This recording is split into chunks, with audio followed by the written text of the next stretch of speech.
that when you take the issue of the economy, in the first half of this year, on the average, the economy grew by 6.3%.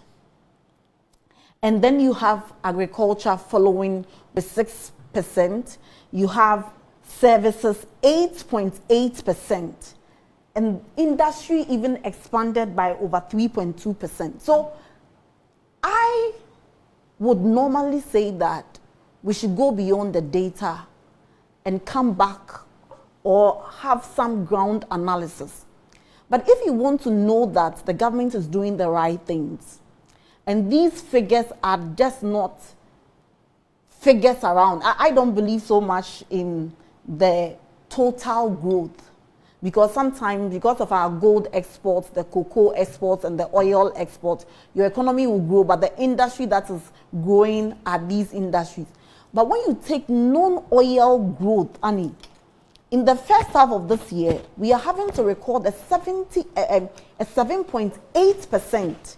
The last time Ghana recorded this growth, a decade ago, was in 2011, when the NDC was in power again. And so consistently, the NDC has shown that when it comes to managing the economy, when it comes to making sure that the totality of the lives of people are better, we have a better track record than the NPP. Then you come to consumer and business confidence. Today, businesses have confidence that the environment is thriving. Businesses believe that it will be more profitable to do business under an NDC government than under an NPP government. And you listen to the World Bank, one of the World Bank directors, and saying that, of course, today as we speak, the NDC government is demonstrating a better economic environment. Then we come to inflation. We are having to record single-digit inflation. Last month, there was single-digit. And this month is 8%, which is also, and this is headline inflation, 8%. And the World Bank and data from the BOG again is projecting that even into the year or end year 2026, we expect to record a single-digit inflation. And normally, inflation is not that prices of goods will not go up. Inflation is that the rate at which prices of goods go up is what we are measuring. So when you have a government that at a time had inflation of over 54%, you ought not to give them a chance to come back anytime soon. And I think that we all have to agree and make up our minds now that the MPP should be a formidable opposition, maybe like we have in South Africa, so that constantly they will try and keep the NDC government on its toe. Because we were told that we should even be grateful that the Russia-Ukraine war, that the COVID-19 was the reason, and was the reason we were experiencing the 54%. But as we speak, recording an inflation rate of 8%, the Russia-Ukraine war has not ended. I think the last time I checked, even the Speaker of Parliament has been asked to be part of the mediators in the Russia-Ukraine war. So as we speak, that war is going on. Now, interest rates. At the last monetary policy meeting of the BOG, you realize that the committee had reduced the interest rate by over 300 basis points. In the past, if you buy a 92 or a 91-day T-bills under MPP was 27%. Today, you have to buy the same for 10.8%. These figures are indicators that the economy is recovering. They are indicators that we are not where we used to be under the MPP. They are indicators that the MPP did this country so much wrong that I don't even think that they should be speaking now. I think it's early days. Maybe they have to sit back and ask themselves, how is it that we got to so why do you always say it's early days? Hold on, why do you always say it's early days? Yeah, they will tell you that, well, we put in good structures for the economy. For example, Dr. Bawumia mentioned Gold for Oil program. Please.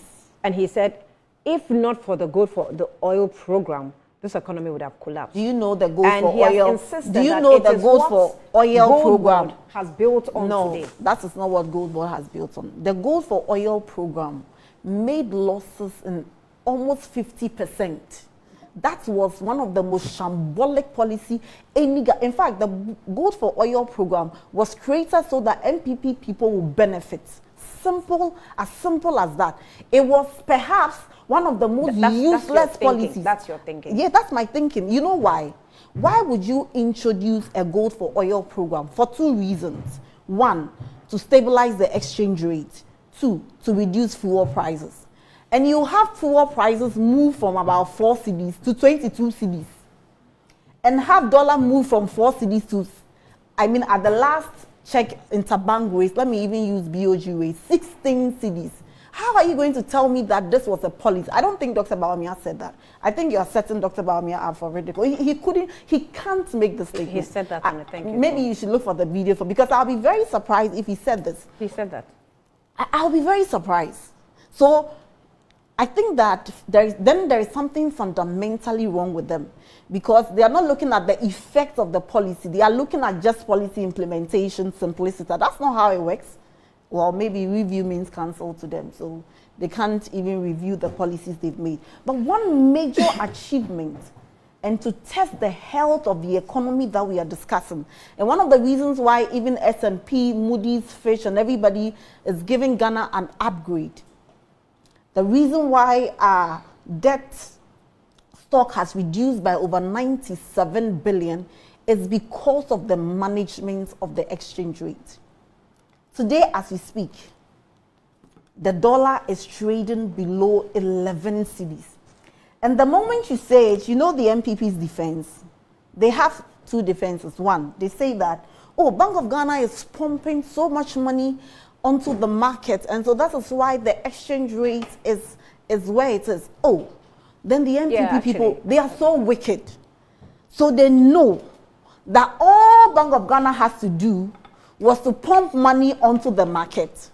For them to move the currency from 16 cedis to 10.6 cedis and 10.4 cedis, and they weren't doing it. How wicked could they be then? If it was that simple. You know, sometimes when you are doing something, someone says it's so simple, but this is easy until you give them the opportunity to do. So they know that if a central bank could invest money onto the market as they have posited, and that is not what is happening. But assuming we were even to go by their argument, that's not happening. That's not what is happening. The bank is not pumping any. The central bank is not pumping money for the purposes of stabilizing. More money. No, please. You've heard that too. We are. I don't think anybody has said we are printing money. I don't think anybody has said that the central bank. You don't central bank is not doing any central bank financing. Okay, I'll make reference. Yes. And so if that is it, and it was that simple, then what is it?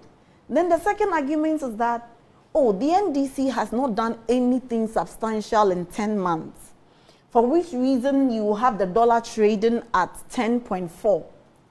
And I said, so if the NPP knows that all you have to do is not to do anything and just sit down, so that the dollar, or the cedi will appreciate against the dollar, and they were running around carrying special chairs for the president, they were again doing this country a disservice.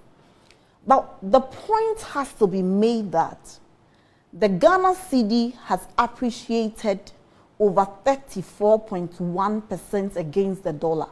That is so remarkable. So the pounds, the British pound, over 28%, and then the euro, over 20%. This is a huge achievement. Under the MPP, people's businesses, their capital was practically being depleted. I remember in one of the debates, Miracles, he's my very good friend, he was on record to have said that Ghanaians should be so grateful to the MPP that they were even buying dollars at 16 cedis. But if it were an if it were an NDC government, we would have been buying it at 25 cedis. Today, are we buying it at 25 cedis?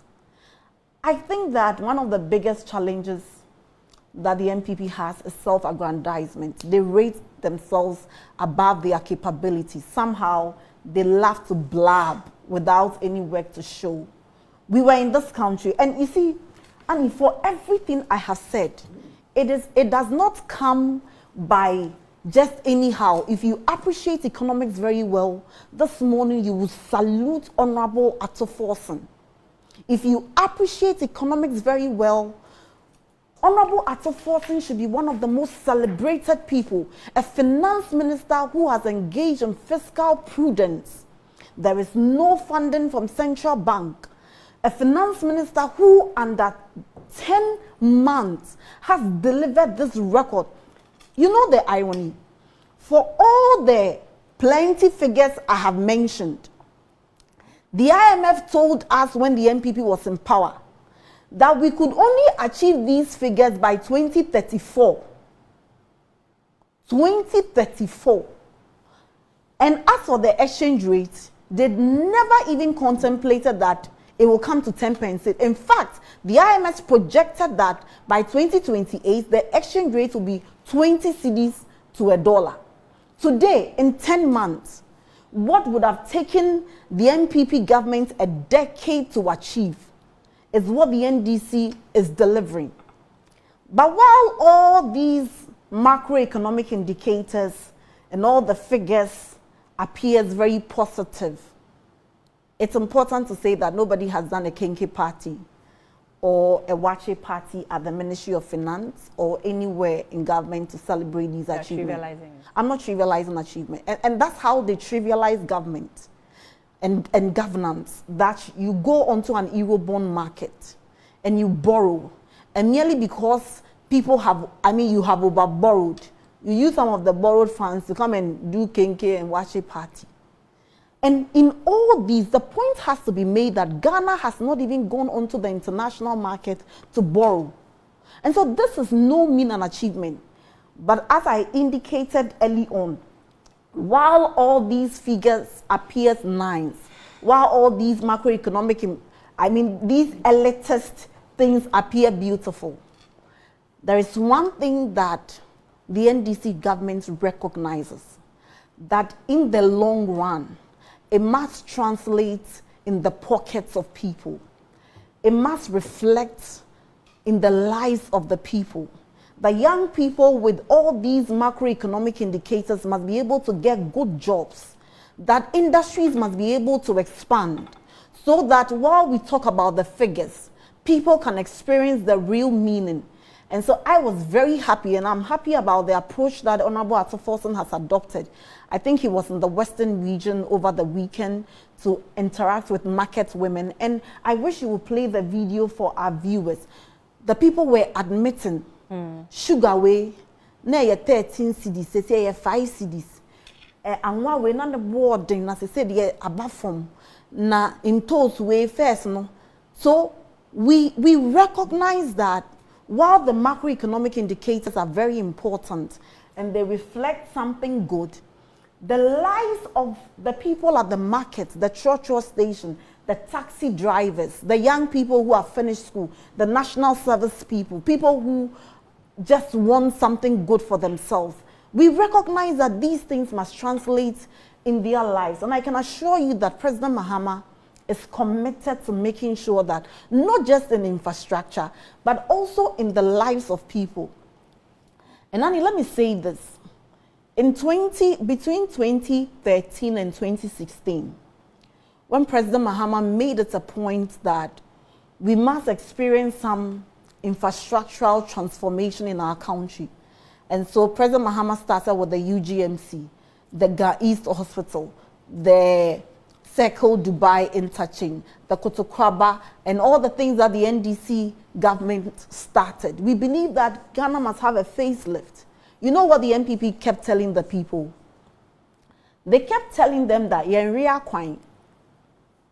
They kept telling them that na usisi ayaresabia na yendidi ya yebeyeden. They kept telling them that na oyi kwanya kese na ayeden. And so I want to also plead with the people of Ghana that while the NDC recognizes that Rome was not built in a day, we are in the process of making sure that what we experience under the NPP, never again should a people be subjected to that kind of torture. Never again should pensioners, their pension funds be touched. Never again should old people queue for days at the premises of finance ministry. Never again should we sink money in digging a cathedral. Never again should we make corruption so beautiful. Never again should the standard be so low as to say that when people are suffering, they should even be grateful that the suffering is not at a certain level. Okay. So the NDC is committed to making sure that we have a facelift for infrastructure, and that's why the big push. I want to plead with the people of Ghana when the NPP comes to you and say that you're Kwine, you're Ayaresabia, you're way, please push them away. Because a combination of these things are what build a country. Today we talk about the story of Singapore, or South Africa, and some other third world countries that became, even Kenyan here. Okay. They built their nation, okay. And we want the people of Ghana to keep faith with the NDC, to trust the process, and we will build our nation together. Okay, so I want to